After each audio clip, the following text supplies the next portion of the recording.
Nous ne sommes pas des créateurs de l'histoire, nous sommes créés par l'histoire, a déclaré Martin Luther King en 1964. Et c'est avec cette phrase célèbre que nous commençons notre voyage à travers l'histoire de la France.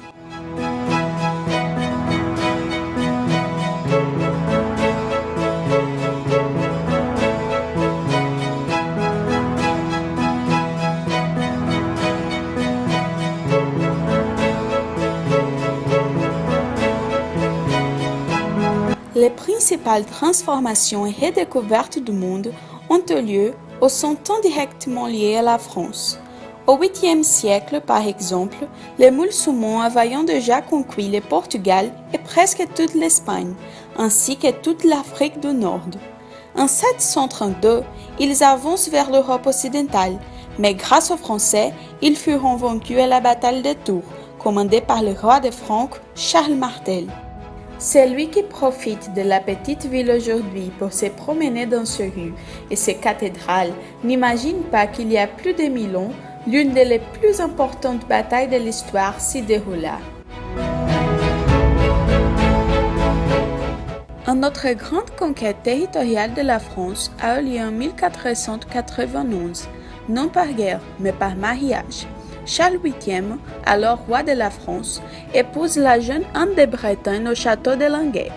Aujourd'hui, il y a une reconstitution en cire de la scène du mariage, marquant l'acquisition du territoire de la Bretagne par la France.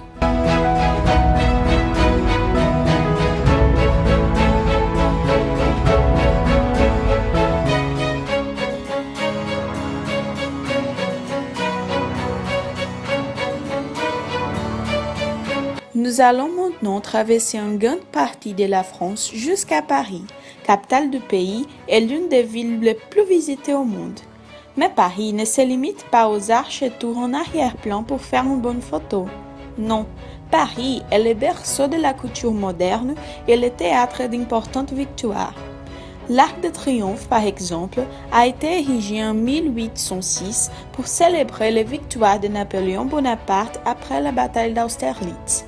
Le reste de l'écrivain Victor Hugo et de Napoléon ont déjà traversé le lieu et en 1920, la tombe d'un soldat inconnu a été installée à son centre, symbolisant tous ceux qui ont perdu la vie au nom de leur patrie et qui n'ont jamais été identifiés.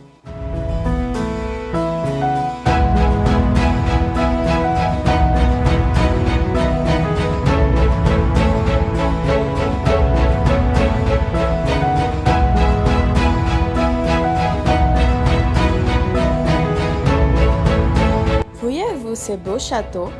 Il y a 400 ans, ce même château a inspiré Charles Perrault à écrire l'un des contes de fées les plus célébrés au monde, La Belle au bois dormant, un classique qui traverse les générations et enchante tous ceux qui le lisent.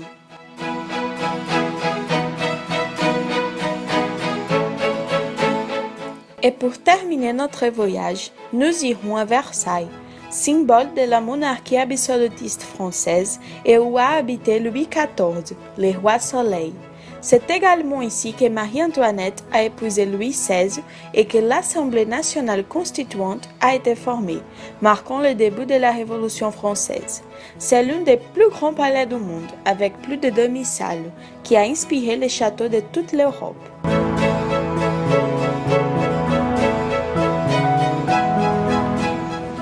À bientôt!